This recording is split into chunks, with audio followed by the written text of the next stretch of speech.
Hi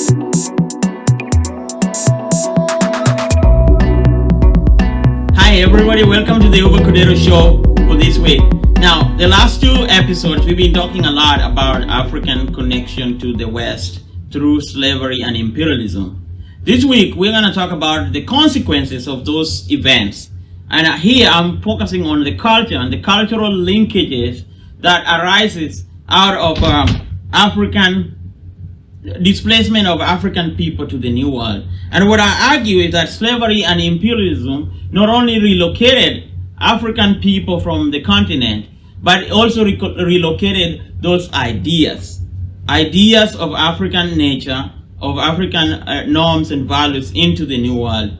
Now, what that led is that in the continent arose a hybridity of culture because of continued interaction between those in the diaspora and those at home, and also the influence of African culture in the diaspora. Now, this hybridity of culture is what Kenyan scholar Ali Mazrui has labeled as the triple heritage of African identity, primarily saying that African identity arises out of Islamic heritage, out of African traditional norms and the European influence. And all this smashes up together to form what we today call African culture. And in many ways, it also enforces that African identities, as demonstrated in Western cultures or in Black people dominated areas, also have remnants of this triple heritage. Now stay with me as I illustrate this point further. And I start with Kwame Asian's book, Brazilian African, where he talks about a group of people called the Taboms. And the Taboms live in Accra, Ghana. They are predominantly urban people, and their history is that they had moved from Brazil as freed people into Accra, Ghana, and established a Brazilian community of Afro-descended people who had lived in Brazil. And what they came up with was an Brazilian heritage, which is obviously Portuguese and a mix of other cultures, and this African tradition. And they were involved in a quest for an identity, a quest for belonging. And in this quest, they find out that they were not only European in their cultural orientation, but their Europeanness was also contrasted by how they had to grapple with this exceedingly African identity in such a way that they chose to preserve their Brazilian identity in these secluded spaces in Accra. So what I'm getting at here is that even though these diasporians had left Africa forced out of the continent, when they come back, they still realize that that experiment of living in America had led to a new formation of an identity, which when they come back to Accra, makes them question what really it means to be African. So you see them keeping the heritage of Brazilian identity through language, through schools that they went to, through their efforts. And their contribution to Ghanaian culture is incredible, because later on, we see them involved in the pursuit of independence in Ghana and also as statesmen in the newly independent Ghanaian Republic. There were also movement of Afro-descended people who had returned back in Nigeria, or famously called the Aguda people in Lagos, living among the Yoruba. In Liberia, Afro-descended people who were free slaves came back to Liberia and founded a colony, of course with a different result of conflict and unsettled differences, leading to Liberian civil war later on. But that's not the only point that I'm making here. The major argument that I make is that what we normally will refer to as an African culture is not a standalone affair. It's been influenced by these interactions, firstly through imperialism and slavery, and also through contact with Arabia and other societies, such that Ghanaian scholar Kwame Appiah has stated that because of globalization, it is difficult to pinpoint what exactly is African. Well, I say that not to diminish African contribution in culture and civilization. I am actually a big proponent of that, and I always try to find it. But in the pursuit of finding what is essentially African, there is a pitless, it's a bottomless pit, because you will not find it. Every form of an African identity in some way has been shaped and influenced by external interaction with other powers. So follow me on. I illustrate this point through different experiences, through different forms. One, let's look at music. And I start with Congolese music, because Congolese music in many ways influenced the rest of African music. It's the best musical identity for many African people, popular culture. And the Congolese music, formerly called Lingala or Rumba, arises out of the contact with Afro-Cubans playing this music called rumba in Havana and in other places in Cuba.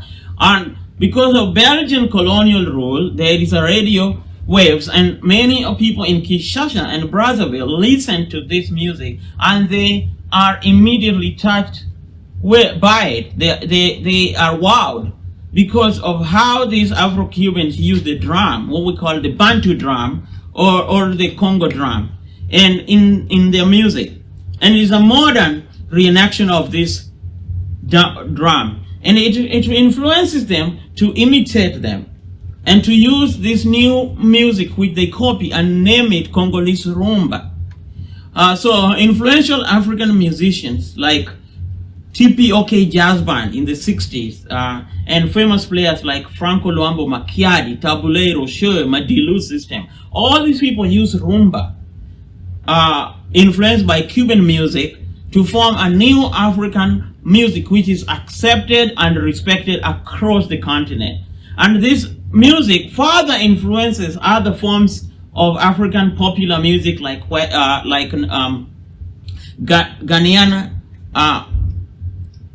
hip life, and also Nigerian Afrobeat, and later on in the 90s, as hip hop starts to become mainstream, African youth in urban centers are fascinated by seeing the images of other people, black people, and imitate this form of music, forming an African identity of hip hop, evolving to be mainstream by adopting Caribbean influences and also American influences. So when you see Afrobeat, it is unquestionably African, but the influences are Caribbean, American, and also Soukous music from the Congo.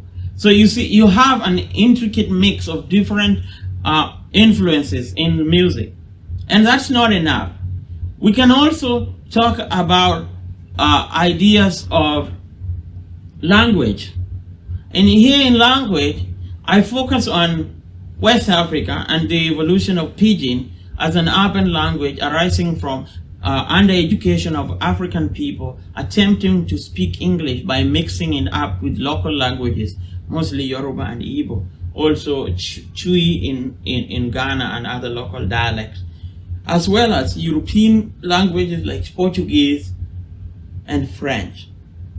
And the resultant mix-up is a new language that is neither European nor fully African, but it serves the purpose because it crosses beyond different ethnic groups, and through this pidgin they are able to interact. So that's also a result of this interaction with external powers. Lastly, I look at interaction with the Arabs and what it led to in terms of the evolution of the Swahili culture in East Africa.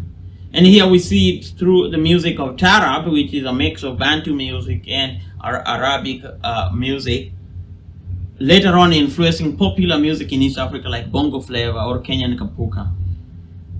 And there is also Swahili dressing and Swahili foods and Swahili ways of life, which were considered very urban and elitist. So that what is modern in East Africa in the colonial, before the colonial era and shortly after the colonial era, was this Swahili tradition. Swahili culture was the high culture of East Africa.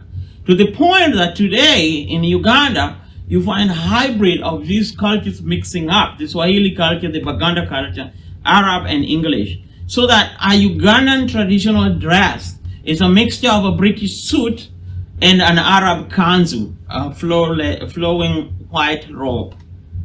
So this incredible mixture forms a new evolution of African identity, which is continuously evolving and adapting to the changes as they come. It is European as it is African. It is Arab as it is Indian. So this mixture makes African rich and also introduces Africa to the world. So in such a way that Africa becomes a part of modernity. And it is embedded in this modernization process. And Africa is not standing out there static as if it's not touched by the events happening outside this world. And that's the main point I want to make, that Africa is not some exotic place outside a globalizing and evolving world. It is in it, and it's been shaped by events and processes that have been enmeshed in human history. Thank you so much. If you like what I'm presenting and you would like to be part of this movement, please join us. Subscribe at Ubba Kodero on Twitter, on Instagram, and also look forward to next week for additional episodes. Thank you so much and stay safe.